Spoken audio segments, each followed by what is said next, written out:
साथ जो है प्रियंका जी है। और जैसा कि आप लोग क्वेश्चन याद करने के लिए दिया गया था, 30 क्वेश्चन का सेट था। इसमें से ज़्यादातर क्वेश्चन जो हैं बोन से रिलेटेड हैं, जॉइंट से रिलेटेड हैं और फ्रैक्चर से रिलेटेड है। तो हम लोग देखते हैं प्रियंका जी के साथ हम तैयारी की हैं और इनसे सवाल जवाब करते हैं। तो आप बताइए कि शरीर की सबसे बड़ी हड्डी कौन सी है? ह्यूमन बॉडी की सबसे बड़ी बोन फीमर है, जो कि सबसे लंबी और मजबूत भी है। ये हाई बोन भी इसको बोलते हैं। Very good. मानव शरीर में कुल कितने हड्डियां होती हैं? ह्यूमन बॉडी में कुल 206 बोन्स होते हैं एक अडल्ट में, और नवजात शिशु में 270 बोन्स होते हैं। जब हम एडल्ट होते हैं तो ये आपस में फ्यूज हो जाते हैं। लगभग में हम लोग इसका बात करेंगे कि लगभग जो है जो बच्चे होते हैं जो जन्म लेते हैं उसमें लगभग जो हड्डियों की संख्या होती है वो 270 होता है, और वो आपस में फ्यूज होकर के जब एक बच्चा एडल्ट बनता है 206 हड्डियाँ बचती हैं। Very good. खोपड़ी में टोटल कितनी हड्डियाँ होती हैं? खोपड़ी में कुल 22 बोन्स होते हैं, जो कि क्रेनियल बोन में 8 बोन्स होते हैं और फेशियल बोन में 14 बोन होते हैं। वेरी गुड, बहुत बढ़िया। अच्छा, आप ये बताइए कि ज्वाइंट कितने प्रकार के होते हैं? ज्वाइंट 3 कैटेगरी में आते हैं। पहला है इमूवेबल, दूसरा स्लाइटली मूवेबल, तीसरा है मूवेबल, फ्रीली मूवेबल। हाँ, वेरी गुड। जैसे ज्वाइंट्स के बारे में जब बात करेंगे, ज्वाइंट्स का परिभाषा होता है जहाँ पे दो या दो से ज़्यादा हड्डियाँ आपस में मिलती हैं, है ना। हमारे शरीर में बहुत सा ऐसा जगह है जहाँ पर कि 2 से ज़्यादा हड्डियाँ एक जगह मिलती हैं, उसे हम लोग ज्वाइंट्स बोलते हैं। तो ज्वाइंट्स बहुत प्रकार के हमारे शरीर में हैं, जैसे कि इमूवेबल, मतलब कि उसमें मूवमेंट बिल्कुल नहीं होता है। Very good. इमूवेबल हमारा स्कल में आता है, और स्लाइटली मूवेबल हमारे टार्सल, कार्पर और वर्टिब्रल कॉलम में आता है, और फ्रीली मूवेबल हमारे शोल्डर में और हिप बोन में आता है। वेरी गुड, बहुत अच्छा। फ्रैक्चर के बारे में बताइए कि फ्रैक्चर क्या होता है? फ्रैक्चर हमारे टूटी बोन्स को बोलते हैं। जब हमारा बोन टूट जाता है तो उसे हम फ्रैक्चर बोलते हैं। बिल्कुल। फ्रैक्चर का मतलब हो गया हड्डियों को होने वाला नुकसान, या तो पूरी तरह से टूट जाए, स्लाइडली टूट जाए, या फिर हेयर लाइन फ्रैक्चर, मतलब जो भी चीज़ें हमारे हड्डियों को नुकसान करती हैं, हड्डियाँ जिससे नुकसान होता है उसे फ्रैक्चर बोलते हैं। Very good. आप हमें जटिल फ्रैक्चर के बारे में बताइए। कॉम्प्लेक्स फ्रैक्चर जिसको बोलते हैं, क्या है? जटिल फ्रैक्चर, कॉम्प्लेक्स फ्रैक्चर वो फ्रैक्चर है जब हमारा बोन्स भी टूट जाता है और स्किन भी फट जाता है, उसे हम जटिल फ्रैक्चर बोलते हैं। बिल्कुल सही बात है। कभी कभी क्या होता है, एक्सीडेंट के दौरान बहुत ही सीवियर, बहुत ही खतरनाक दुर्घटना होती है, जिसमें कि हमारा हड्डी तो टूटता ही है, वो हड्डी टूटने के बाद हमारी मांसपेशियों को फाड़ के बाहर निकल आता है, इसे बोलते हैं कॉम्प्लेक्स फ्रैक्चर। Very good. अच्छा, आप हमें बताइए कि ये ग्रीन स्ट्रिप फ्रैक्चर क्या है?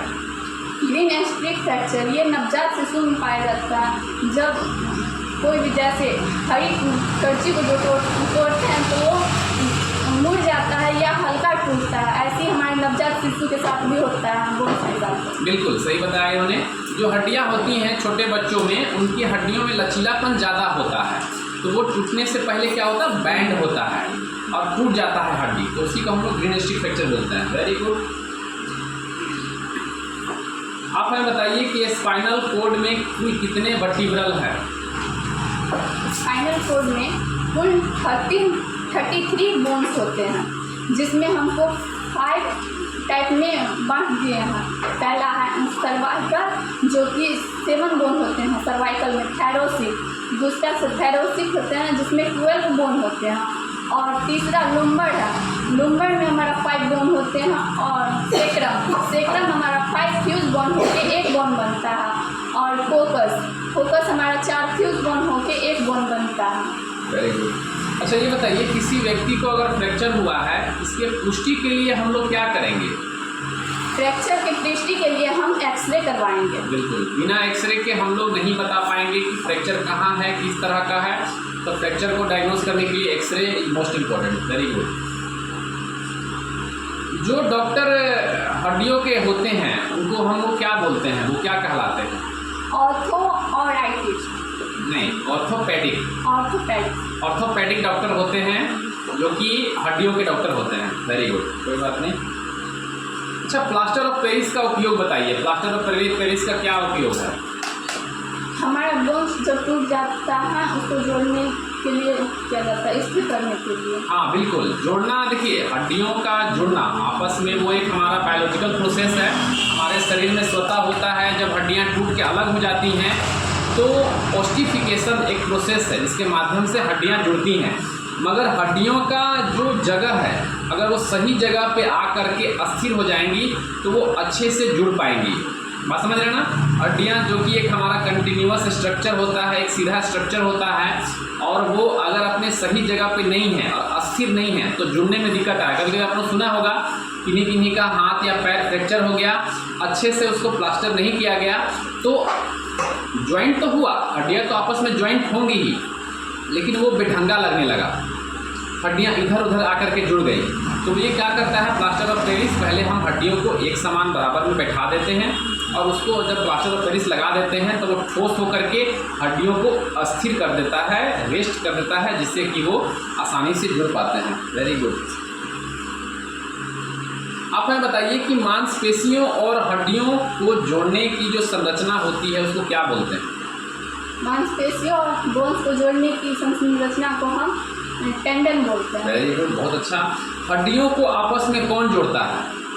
बोन्स को आपस में लिगामेंट जोड़ता है। बहुत अच्छे। अच्छा ये बताइए कि अगर हड्डियों में कैल्शियम की कमी हो जाए तो इसको क्या कहते हैं हम लोग? हड्डियों में कैल्शियम की कमी हो जाए तो नहीं, देखिए हड्डियों में जब हमारे कैल्शियम की कमी हो जाएगा तो उससे हम लोग कहेंगे ऑस्टियोपोरोसिस। इसमें क्या होता है, हमारे बोन का डेंसिटी कम हो जाता है, जिससे कि बोन कमज़ोर हो जाता है। जितना ज़्यादा कैल्शियम हमारे हड्डियों में रहेगा हमारी हड्डियाँ उतना ही मजबूत रहेंगी। थैंक यू, बहुत बढ़िया।